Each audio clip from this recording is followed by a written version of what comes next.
the Center for the Study and Teaching of Writing at The Ohio State University. This is Writers Talk. I'm Judy Kauffeld. I'm speaking today with Jennifer Crusie, author of 21 novels, 1 book of literary criticism, miscellaneous articles, essays, novellas, and short stories, and the editor of 3 essay anthologies. Her work has earned her a spot on bestseller lists at the New York Times, USA Today, Publishers Weekly, and the Wall Street Journal, among others. Welcome, Jennifer. Oh, thank you. I'm delighted to be back here. I love Ohio State. Let's start with your journey to becoming a published author.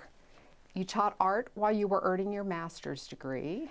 I actually taught art to pay the bills while I was raising my child. Okay. You know, there wasn't always that academic focus. Uh-huh. And then one summer, anybody who's been a teacher knows that, you get an extra 15 hours and you go up a pay step. So I went out and took a feminist literature course from Mary Beth Pringle at Wright State.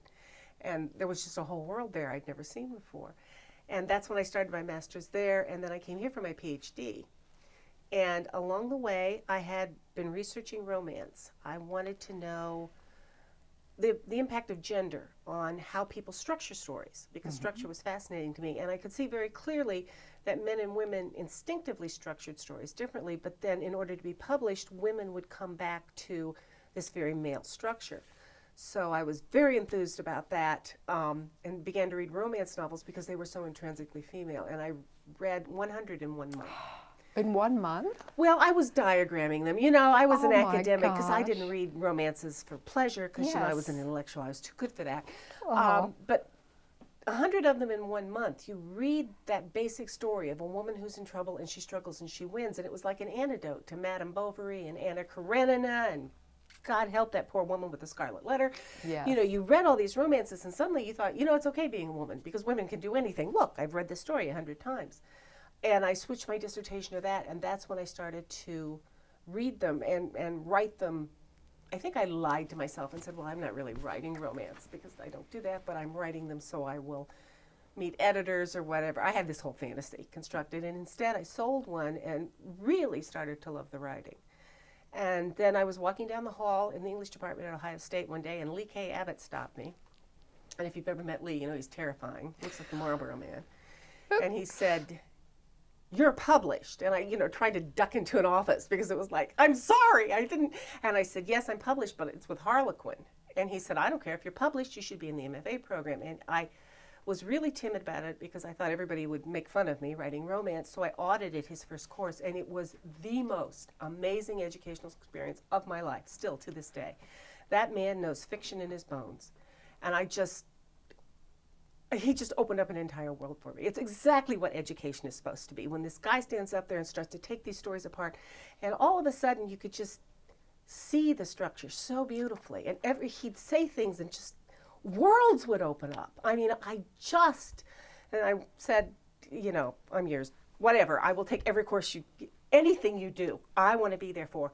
And my fiction, there's always this kind of disconnect between publishing, which is very business-like, and then academe, which is very arts. And the two don't meet very often, but I know when I turned in my first book, I called my editor and said, "I'm taking this course, and I'm learning a lot. I'm going to turn this book in late." And she said, "Fine, no problem." I turned the book in, and she called me and she said, "I don't know what you're doing, but keep doing it."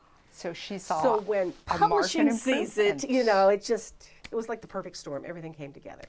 And I will owe Lee K. Abbott forever for this because he just revolutionized everything. It was a whole new world. I think he's made a difference for a lot of people He at this really university. has. He's just brilliant.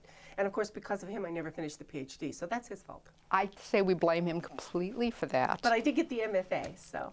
Excellent. What are the elements of fiction that make something fit into the romance genre?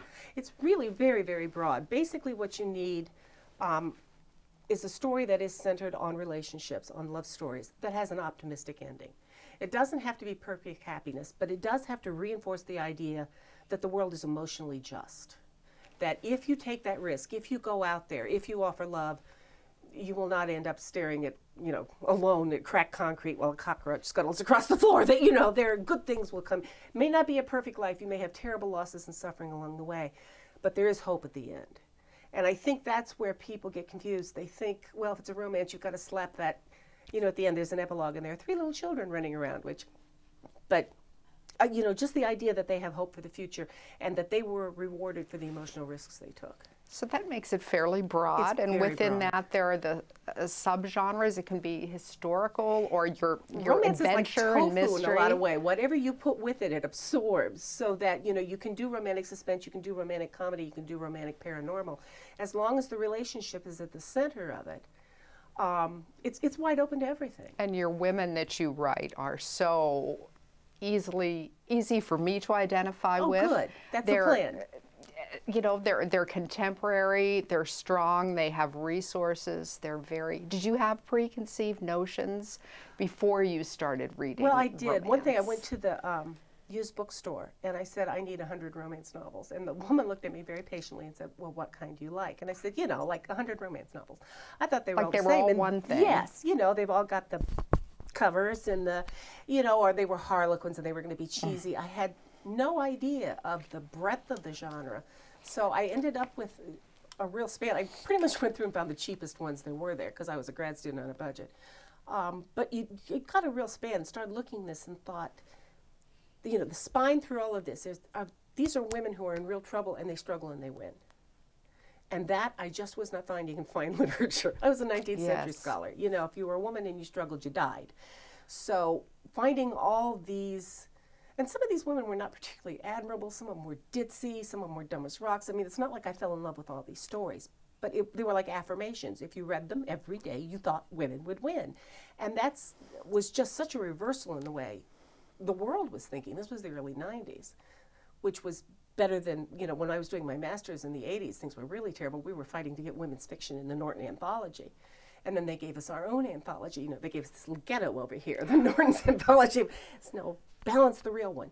But by the 90s, we had made some strides, but there was still horrible anti-feminism against things like romance novels. People who had never read a romance novel trashed the entire genre. And it's just intellectually dishonest. And I was one of them, by the way. So, you know, it's like being born again. When you come in from the other side, you want to grab people on the street and go, have you read one? Then don't talk to me about them. Now, your books are extremely successful. Why do you think they're so satisfying to readers? I mean, you have this the wonderful humor. That's kind of a gotcha question. Thank God they are, if they are. I think part of it is they're about women, and women are 80% of the world's book buyers. So that helps. You know, I'm hitting a good demographic, just they're female. I'm not sure, and I think if you look at it, one of the things as a commercial writer, somebody who writes to pay the electric bill, it's very, very easy to get caught up in why something sells or what your brand is, which is actually a place I was. After I wrote my 15th romance novel, I was talking to somebody about my next one, and it might have been my agent at the time, and she said, no. She said, that's not a Crusie. And I kind of went with it at the time and went back home and thought, okay, if I write it, it's a Crusie. I don't care if it's a, you know, Middle East slasher, lesbian, you know, whatever it is, if I write it, it's a Crusie. So at that point, I started looking at what I was going to have to do to break out of this shell that was forming around me, this idea of what everybody thought I was. And that became very, very important, much more important, I think, than the sales. If I wanted to be a millionaire, what I should have written was Bet Me Again. You know, Bet Me was hugely successful. If I had written a sequel, you know, I wouldn't be looking at my electric bill going, well, it's either you or the water bill now. But I couldn't go there. It wasn't, and I could see my career solidifying around me. So at that point, I just had to step away from that and say, you know, my agent, my editor, they're going to have to decide how to sell these books after I write them. And if they don't want to buy them, my editor can refuse to buy anything I write. There's no problem there. I understand perfectly. She can't sell it. But I have to decide what the book's going to be. And fortunately, I have a goddess of an editor, so she's never. So I said, well, publish anything you write, but you know, some of them aren't going to sell as well. That's okay.